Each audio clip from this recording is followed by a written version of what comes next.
പിതാവിന്റെയും പുത്രന്റെയും പരിശുദ്ധാത്മാവിന്റെയും നാമത്തിൽ ആമേൻ. അമ്മേ പരിശുദ്ധ അമ്മേ, അമ്മേ പരിശുദ്ധമേ, ദൈവമാതാവേ, കൃപാസനത്തിലൂടെ ഞങ്ങൾക്കും ഞങ്ങളുടെ ദേശത്തിനും അമ്മ മധ്യസ്ഥം തേടി തന്ന എല്ലാ അനുഗ്രഹങ്ങൾക്കും കൃപകൾക്കും ഞങ്ങളിപ്പോൾ ഹൃദയം നിറഞ്ഞ നന്ദി പറയുന്നു. അമ്മേ പരിശുദ്ധമ്മേ, അമ്മേ പരിശുദ്ധമ്മേ, ദൈവമാതാവേ, 2004 ഡിസംബർ 7 ഉച്ചകഴിഞ്ഞ് 2:30 കൃപാസനത്തിൽ സംഭവിച്ച അമ്മയുടെ പ്രത്യക്ഷപ്പെടലിനെ കുറിച്ച് തിരുസഭയ്ക്ക് സമർപ്പിച്ചിരിക്കുന്ന പഠനരേഖകളുടെ മേൽ സഭാത്മകമായ പഠനം ആരംഭിക്കുവാൻ ഞങ്ങൾ പ്രാർത്ഥിക്കുന്നു. അമ്മേ പരിശുദ്ധമേ, അമ്മേ പരിശുദ്ധമേ, ഭൂസ്വർലോകങ്ങളുടെ രാജ്ഞിയായ അങ്ങേയ്ക്ക് ഭൗമസംരക്ഷണത്തിനായി പ്രപഞ്ചപ്രകൃതിയെ തന്നെ തിരുസഭ പ്രതിഷ്ഠിക്കുവാൻ ഈ പ്രത്യക്ഷീകരണ വഴി ഇടയാക്കണമേ. പരിശുദ്ധമേ, ജപമാല മാതാവേ, സകല കൃപാസനം പ്രാർത്ഥനകളോടും ചേർത്ത് ഞങ്ങളിപ്പോൾ പ്രാർത്ഥിക്കുന്ന ഈ കുടുംബത്തിന്റെ പ്രത്യേക നിയോഗം. മക്കളെ,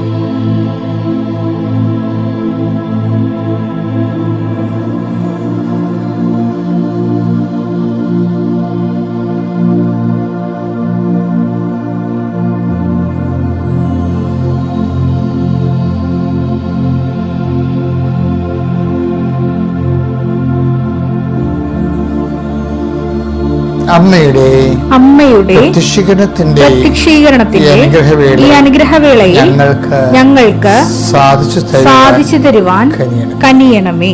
വിശ്വാസ പ്രമാണം. സർവശക്തനായ പിതാവും ആകാശത്തിന്റെയും ഭൂമിയുടെയും സൃഷ്ടാവുമായ ദൈവത്തിൽ ഞാൻ വിശ്വസിക്കുന്നു. അവിടുത്തെ ഏകപുത്രനും ഞങ്ങളുടെ കർത്താവുമായ ഈശോമിശിഹായിലും ഞാൻ വിശ്വസിക്കുന്നു. ഈ പുത്രൻ പരിശുദ്ധാത്മാവിനാൽ ഗർഭസ്ഥനായി കന്യകാമറിയത്തിൽ നിന്ന് പിറന്ന് പൊന്തിയോസ് പീലാത്തോസിന്റെ കാലത്ത് പീഡകൾ സഹിച്ച് കുരിശിൽ തറയ്ക്കപ്പെട്ട് മരിച്ച് അടക്കപ്പെട്ട് പാതാളങ്ങളിൽ ഇറങ്ങി മരിച്ചവരുടെ ഇടയിൽ നിന്ന് 3-ാം നാൾ ഉയർത്ത് സ്വർഗത്തിലേക്ക് എഴുന്നള്ളി സർവശക്തിയുള്ള പിതാവായ ദൈവത്തിന്റെ വലതുഭാഗത്തിരിക്കുന്നു. അവിടെ നിന്ന് ജീവിക്കുന്നവരെയും മരിച്ചവരെയും വിധിക്കുവാൻ വരുമെന്നും ഞാൻ വിശ്വസിക്കുന്നു. പരിശുദ്ധാത്മാവിലും ഞാൻ വിശ്വസിക്കുന്നു. വിശുദ്ധ കത്തോലിക്കാ സഭയിലും പുണ്യവാന്മാരുടെ ഐക്യത്തിലും പാപങ്ങളുടെ മോചനത്തിലും ശരീരത്തിന്റെ ഉയർപ്പിലും നിത്യമായ ജീവിതത്തിലും ഞാൻ വിശ്വസിക്കുന്നു. ആമേൻ. സ്വർഗ്ഗസ്ഥനായ ഞങ്ങളുടെ പിതാവേ, അങ്ങയുടെ നാമം പൂജിതമാകണമേ. അങ്ങയുടെ രാജ്യം വരണമേ. അങ്ങയുടെ തിരുമനസ് സ്വർഗത്തിലെ പോലെ ഭൂമിയിലും ആകണമേ. അന്നു വേണ്ടുന്ന ആഹാരം ഇന്ന് ഞങ്ങൾക്ക് തരണമേ. ഞങ്ങളോട് തെറ്റ് ചെയ്യുന്നവരോട് ഞങ്ങൾ ക്ഷമിക്കുന്നത് പോലെ ഞങ്ങളുടെ തെറ്റുകൾ ഞങ്ങളോടും ക്ഷമിക്കണമേ. ഞങ്ങളെ പ്രലോഭനത്തിൽ ഉൾപ്പെടുത്തരുതേ, തിന്മയിൽ ഞങ്ങൾ രക്ഷിക്കണമേ. ആമേൻ. നന്മ നിറഞ്ഞ മറിയമേ, സ്വസ്തി. കർത്താവ് അങ്ങയുടെ കൂടെ സ്ത്രീകളിൽ അങ്ങ് അനുഗ്രഹിക്കപ്പെട്ടവളാകുന്നു. അങ്ങയുടെ ഉദരത്തിൻ ഫലമായി ഈശോ അനുഗ്രഹിക്കപ്പെട്ടവനാകുന്നു. പരിശുദ്ധ മറിയമേ, തമ്പുരാന്റെ അമ്മേ, പാപികളായ ഞങ്ങൾക്ക് വേണ്ടി ഇപ്പോഴും ഞങ്ങളുടെ മരണസമയത്തും തമ്പുരാനോട് അപേക്ഷിക്കണമേ. ആമേൻ. എൻ്റെ പ്രിയപ്പെട്ടവരെ, മെയ് 3-ാം തീയതിയുള്ള പ്രാർത്ഥനയാണ്. അമ്മേ പരിശുദ്ധമ്മേ, അമ്മയുടെ മാധ്യസ്ഥത ഞങ്ങളുടെ മക്കൾക്ക് വേണ്ടി പ്രാർത്ഥിക്കുകയാണ്. നീറ്റിൻ്റെ പരീക്ഷ ഒരുങ്ങിയിരിക്കുന്ന ആയിരക്കണക്കിന് മക്കളുണ്ട്. അതിൽ ഉടമ്പടി എടുത്ത് ഒത്തിരി പേരുണ്ട്. അവരെല്ലാവരെയും ഈ സമയത്ത് പ്രത്യേകം സമർപ്പിക്കുന്നു. കഥായി അവർ പഠിച്ചതെല്ലാം ഓർത്തിരിക്കുവാനും കൃത്യസമയത്ത് അത് പ്രതിഫലിപ്പിക്കുവാനും അവർക്ക് ഓർമ്മശക്തിയുടെ ജ്ഞാനപരം നൽകണമെന്ന് പ്രാർത്ഥിക്കുന്നു. അമ്മ പരിശുദ്ധമേ, ദേവമാതാവേ, എപ്പോഴും പരീക്ഷ എഴുതിപ്പോയ പരീക്ഷകൾ, കഴിഞ്ഞുപോയ ഇൻ്റർവ്യൂകൾ, മത്സര പരീക്ഷകൾ, യോഗ്യതാ പരീക്ഷകൾ, അതിൻ്റെ റിസൾട്ട് ആദിയോടെ കാത്തിരിക്കുന്നുണ്ട്. അവർക്കെല്ലാം ആവേശകരമായ ഉത്തരം കിട്ടാൻ അമ്മയുടെ മാധ്യസ്ഥം ഞാൻ അവരെ സമർപ്പിക്കുന്നു. ഉപരിവിദ്യാഭ്യാസത്തിനും ഉന്നത വിദ്യാഭ്യാസത്തിനും ആവശ്യമായ യോഗ്യത നേടാനും അമ്മയുടെ not by merit but by grace എന്ന് പറയുന്ന ഉടമ്പടിയുടെ പ്രഖ്യാപിത അടിസ്ഥാനപരമായ ആധാരങ്ങൾ അനുസരിച്ചുകൊണ്ട് അവിടെ കഴിവുകൊണ്ടല്ല ദൈവത്തിൻ്റെ കൃപ കൊണ്ട് അവരെല്ലാം കയറിപ്പറ്റുവാനും അങ്ങനെ നിന്റെ നാമത്തെ മഹത്വപ്പെടുത്തിക്കൊണ്ട് ജീവിക്കുവാനും അവരെ സഹായിക്കണമെന്ന് പ്രാർത്ഥിക്കുന്നു. അനേകം മക്കൾ രാത്രിയും പകലും വെയിലിലും മഴയിലും ഒക്കെ കർത്താവിന് ശുശ്രൂഷ ചെയ്യുന്നുണ്ട്. ഉടമ്പടി എടുത്ത സുവിശേഷ സാക്ഷികൾ അവിടെ എല്ലാ പ്രവർത്തനങ്ങളെയും നീ കൈപ്പറ്റിക്കൊണ്ട് അവരെ നീ എല്ലാം ആശീർവദിക്കണമെന്ന് പ്രാർത്ഥിക്കുന്നു. കർത്താവ് മക്കളില്ലാത്തവർക്ക് വേണ്ടി പ്രാർത്ഥിക്കുന്നു.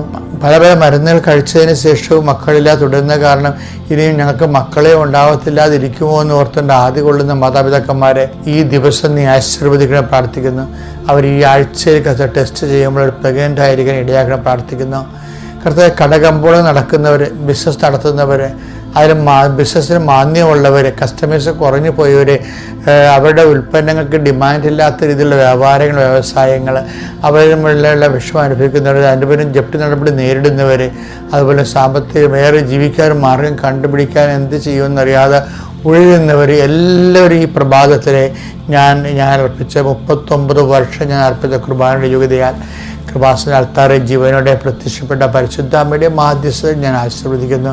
കർത്താവെ എല്ലാ തരത്തിലും വിഷമം അനുഭവിക്കുന്നവർ യാത്ര, ഇന്ന് ചെയ്യുന്ന ഉദ്യമങ്ങൾ, ഇന്ന് ചെയ്യുന്ന യാത്രകൾ, ഇന്ന് ചെയ്യുന്ന സംസാരങ്ങൾ, ഇന്ന് ചെയ്യുന്ന എഗ്രിമെൻറ്റുകൾ, ഇന്ന് ചെയ്യുന്ന ഓരോ തരത്തിലുള്ള ചർച്ചകൾ, ഇടപെടലുകൾ, അവിടെയെല്ലാം പരിശുദ്ധ ദൈവമാതാവിനെ ഏൽപ്പിച്ചുകൊണ്ട് എൻ്റെ കർത്താവിൻ്റെ ഉന്നതമായ നാമത്തിൽ, സഭയുടെ അധികാരത്തിൽ, കുരിശിൻ്റെ അടയാളത്തിൽ നിങ്ങളുടെ വലത്തും ഇടത്തും വീട്ടിലും വഴിയിലും ജലത്തിലും കരയിലും മുകളിലും ഹൃദയത്തിലും കർത്താവിൻ്റെ സാന്നിധ്യവും സഹവാസവും സംരക്ഷണം ഉണ്ടാവട്ടെ.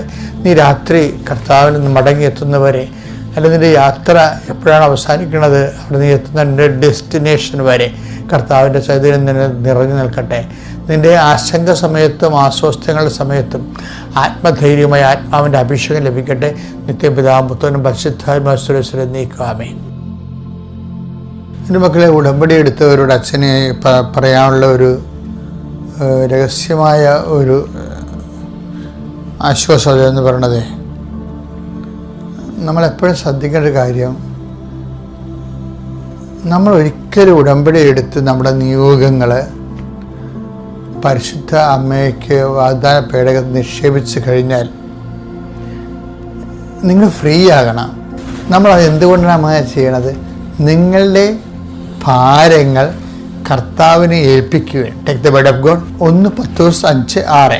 നിങ്ങളുടെ ഉത്കണ്ഠകളെല്ലാം അവിടുത്തെ ഏൽപ്പിക്കുവിൻ. അവിടുന്ന് നിങ്ങളുടെ കാര്യത്തിൽ ശ്രദ്ധാലുവാണ്. നമ്മുടെ കാര്യം ദൈവത്തിൻ്റെയും കൂടി കാര്യമാണ്. അതെപ്പോഴും നമ്മൾ ഓർത്തേക്കണം.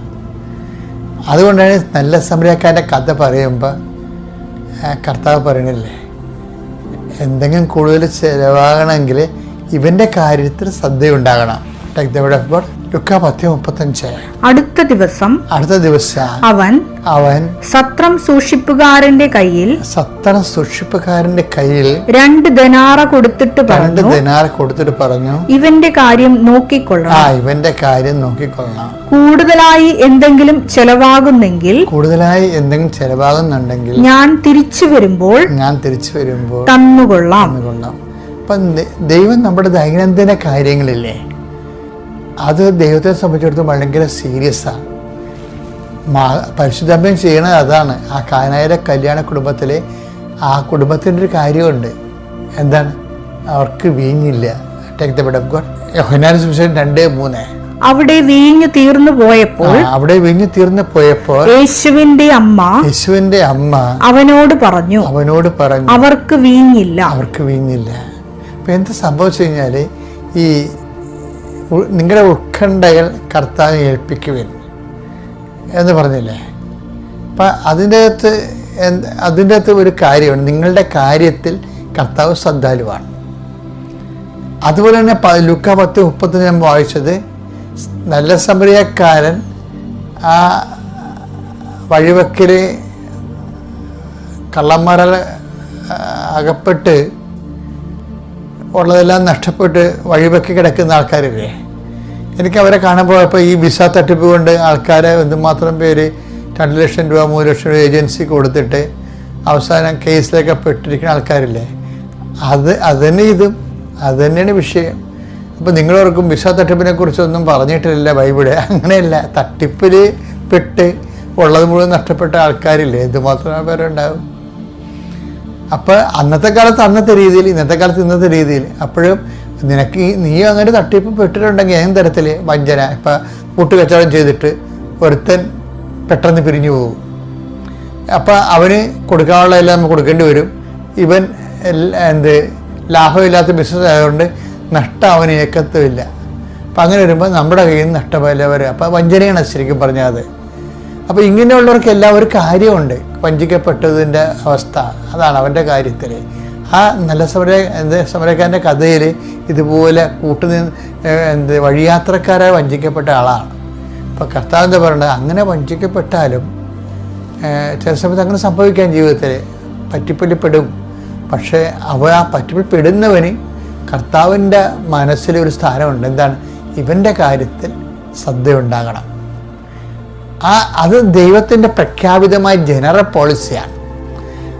അതിനോട് സിങ്ക് ചെയ്യുന്ന കൊണ്ടാണ് മറിയം പരിശുദ്ധ പ്രേരിതയായിട്ട് ഈ കാനായിലെ കല്യാണ കുടുംബത്തിൻ്റെ ഇല്ലായ്മകൾ, ആ കുടുംബകാര്യത്തെ ദൈവതിരുസിനെ സമർപ്പിച്ചത്. എന്താ കാര്യം? ഇവൻ്റെ കാര്യത്തിൽ ശ്രദ്ധയുണ്ടാകണം, ദൈവം നിങ്ങളുടെ കാര്യത്തിൽ ശ്രദ്ധയുള്ളവനാണ് എന്നുള്ള ജനറൽ പോളിസി ഉണ്ട്. നമ്മൾ സ്കീം എന്ന് പറയുന്നത്, അതായത് സ്കീം എന്ന് പറയണത്. അപ്പം സ്കീം ഉണ്ടെങ്കിൽ നമുക്ക് ആപ്ലിക്കേഷൻ വെക്കാൻ പറ്റും. പഞ്ചായത്തിലൊക്കെ ഒരു സ്കീം ഉണ്ടെങ്കിൽ, ഇപ്പോൾ പഞ്ചായത്തുകാർ നമ്മൾ വീട് മെയിൻ്റെനൻസ് ചെയ്യണമെന്ന് പറയുമ്പോൾ അവരെന്നാ പറയണത്? സ്കീമില്ലെന്നാണ് പറയണത്. സ്കീം ഉണ്ടെങ്കിൽ നമുക്ക് ആപ്ലിക്കേഷൻ വെക്കാം. അപ്പോൾ ദൈവതിരുസന് സ്കീം ഉള്ളത് കൊണ്ടാണ് മറിയത്തിന് അവർക്ക് വീഞ്ഞില്ല എന്ന് പറയേണ്ടി വന്നത്. വീഞ്ഞില്ല, ജോലിയില്ല, സമാധാനമില്ല, സ്വസ്ഥതയില്ല, കിടപ്പാടമില്ല, അങ്ങനെ പറഞ്ഞ കുറേ ഇല്ലായ്മകളില്ലേ. അതിനെല്ലാം ദൈനംദിന കാര്യങ്ങൾ, അതിനെല്ലാം ദൈവതിരുസന്നിധിയിൽ സ്കീമുണ്ട്. കാര്യം ദൈവത്തിൻ്റെ മനസ്സ് നമ്മൾ സന്ധിക്കപ്പെടണമെന്നുള്ള മനസ്സാണുള്ളത്. അതുകൊണ്ടാണ് മറിയത്തിൻ്റെ മാധ്യസ്ഥം ദൈവം ഏറ്റെടുക്കാൻ കാരണം അതാണ്. അപ്പം അതുപോലെ തന്നെ നീ ഉടമ്പടി ചെയ്ത് കഴിഞ്ഞാൽ ഓൾറെഡി നിനക്കറിയണം, ഞാൻ ദൈവത്തെ ഏൽപ്പിച്ചു. 1 10 5 6 അനുസരിച്ചുകൊണ്ട് ഞാൻ ദൈവത്തെ ഏൽപ്പിച്ചു, പിന്നെ നീ ഇത് ചുമന്ന് നടക്കരുത്. അത് എനിക്ക് വേണ്ടത് ഉടമ്പടി എടുത്തവരെല്ലാവരും പ്രാർത്ഥിക്കേണ്ടതിനാണ്. കർത്താവേ, അങ്ങ് ഏൽപ്പിച്ച കാര്യത്തെക്കുറിച്ച് ഞാൻ ഉൾക്കടപ്പെടാതിരിക്കാൻ എന്നെ അനുഗ്രഹിക്കണമേ. എനിക്ക് സന്തോഷമായിട്ട് ബാക്കി കർത്താവ് എൻ്റെ സമയമാകുമ്പോൾ എല്ലാം ചെയ്തോളൂ. അങ്ങനെ സമയമാകുമ്പോൾ ചെയ്യുന്നതിൽ വേണം. എന്താണ് അങ്ങനെ ആ ടെക്ട് പെടും കൂടെ 10:5-6 ദൈവത്തിന്റെ ശക്തമായ കരത്തിൻ കീഴിൽ, ശക്തമായ കരങ്ങളിൽ നിങ്ങൾ താഴ്മയോടെ നിൽക്കുവിൻ. അവിടുന്ന് തക്ക സമയത്ത് നിങ്ങളെ ഉയർത്തിക്കൊള്ളും. തക്ക സമയത്ത് ഉയർത്തും. അപ്പൊ ഓരോരുത്തരും ഓരോ ടൈം ഉണ്ടല്ലോ, അത് ഏറ്റവും സ്യൂട്ടബിൾ ആയിട്ടുള്ള ടൈമാണ് ദൈവം നമ്മൾ അനുഗ്രഹിക്കാൻ വേണ്ടി കരുതി വെച്ചിരിക്കുന്നത്. അപ്പോൾ ഇപ്പോൾ ഈ ഒക്കേഷനിൽ അത് ശരിയായില്ലെങ്കിൽ നീ വിചാരിക്കണം എൻ്റെ സ്യൂട്ടബിൾ ടൈം ഇതല്ല എന്ന് മനസ്സിലാക്കിയാൽ മതി. എന്നിട്ട് നീ ദൈവത്തിന് സമർപ്പിച്ച് മുന്നോട്ട് പോകണം സന്തോഷത്തോടെ. Praise the Lord.